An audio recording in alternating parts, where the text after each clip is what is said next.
Hello everyone, I am Dr. Yukti Gaur working at Neelkanth IVF centre Udaipur. आज हम discuss करेंगे कि अधिक उम्र की महिलाओं में नेचुरल तरीके से प्रेगनेंसी ज़्यादा बेहतर होती है या फिर IVF तकनीक के द्वारा। ज़्यादातर महिलाओं को लगता है कि वह किसी भी उम्र में नेचुरल तरीके से प्रेगनेंसी प्राप्त कर सकती हैं, परंतु ऐसा नहीं होता है। 35 वर्ष की उम्र के बाद महिला के शरीर में अंडों की संख्या में कमी आने लगती है, साथ ही साथ उसकी क्वालिटी भी खराब होने लगती है, जिसके कारण महिला में नेचुरल तरीके से कंसीव करने की संभावना बहुत कम हो जाती है। और अगर महिला कंसीव कर भी लेती है तो ऐसे में एबॉर्शन का खतरा भी ज़्यादा होता है। महिला की उम्र बढ़ने के साथ साथ महिला में नेचुरल प्रेगनेंसी के कंपेयर में IVF तकनीक द्वारा प्रेगनेंसी होने पर उसे फ़ायदा ज़्यादा होता है। अगर हम आंकड़ों की माने तो 40 से 44 उम्र के आसपास महिला की माहवारी अनियमित होने लगती है और ऐसे में महिला में प्रेगनेंसी होने की चांसेस भी घटकर करीब 10% के आसपास रह जाती हैं। महिला में अगर उम्र बढ़ने के साथ साथ प्रेगनेंसी करना चाहती हैं तो IVF तकनीक का सहारा लेना पड़ता है। सबसे पहले हम ये जानते हैं कि नेचुरल प्रेगनेंसी और IVF तकनीक में क्या अंतर होता है। IVF तकनीक यानी इन विट्रो फर्टिलाइजेशन, जिसे कि सामान्य भाषा में टेस्ट ट्यूब बेबी भी कहा जाता है। यह तकनीक उन पेशेंट्स के लिए कारगर होती है जो कि नेचुरल तरीके से कंसीव नहीं कर पाते हैं।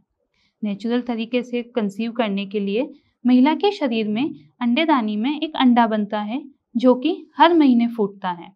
उसमें से निकलने वाला अंडा जब फैलोपियन ट्यूब में आता है और उन दिनों में अगर हस्बैंड और वाइफ के बीच में रिलेशंस होते हैं तो शुक्राणु जाकर उस अंडे को निषेचित करते हैं, जो कि 2 से 3 दिन तक फैलोपियन ट्यूब में ग्रो होता है और अगले 2 से 3 दिनों में वो बच्चेदानी में जाकर चिपकता है।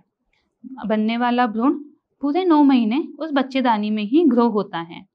जबकि IVF तकनीक में फैलोपियन ट्यूब में होने वाले फर्टिलाइजेशन को लेबोरेटरी में करवाया जाता है।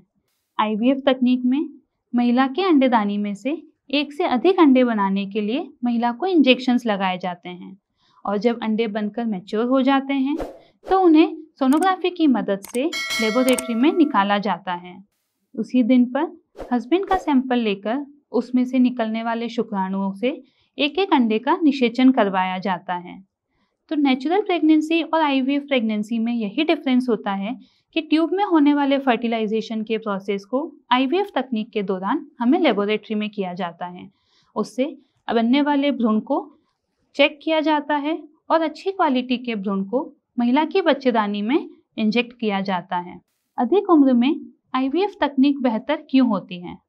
हर महिला में जन्म के साथ ही उसके अंडों की संख्या निर्धारित हो जाती है और जैसे जैसे उम्र बढ़ती जाती है वैसे वैसे अंडों की संख्या और उसकी क्वालिटी दोनों में कमी आने लगती है।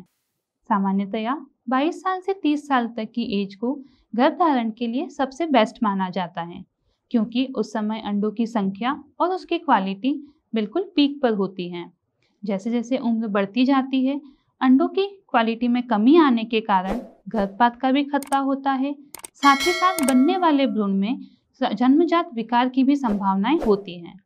IVF तकनीक के द्वारा अधिक उम्र की महिलाओं में सफलता दर बढ़ाई जा सकती है और साथ ही साथ अच्छी क्वालिटी के भ्रूण जो कि विकार से ग्रसित ना हो उनको यूज़ कर IVF तकनीक के द्वारा प्रेगनेंसी प्राप्त की जा सकती है। IVF तकनीक के द्वारा अधिक उम्र की महिलाएं जिनमें माहवारी बंद हो गई हो उनमें भी प्रेगनेंसी प्राप्त की जा सकती है। माहवारी बंद होने पर डोनर एग और IVF तकनीक को यूज़ करते हुए संतान प्राप्ति की जा सकती है। इस तरीके से IVF तकनीक का यूज़ सामान्यतया उन पेशेंट्स में बहुत कारगर होता है जिनमें कि अधिक उम्र हो गई हो या वो नेचुरल तरीके से कंसीव नहीं कर पा रहे हों या महिला की नसबंदी होने के कारण ट्यूब्स बंद हो गई हों। उन पेशेंट्स में IVF तकनीक के द्वारा संतान प्राप्ति करना संभव होता है। अगर आप भी इन्हीं के कारणों से संतान प्राप्ति नहीं कर पा रहे हैं तो आप नीचे दिए गए नंबर पर संपर्क कर सकते हैं और अपनी संतान प्राप्ति का सुख प्राप्त कर सकते हैं।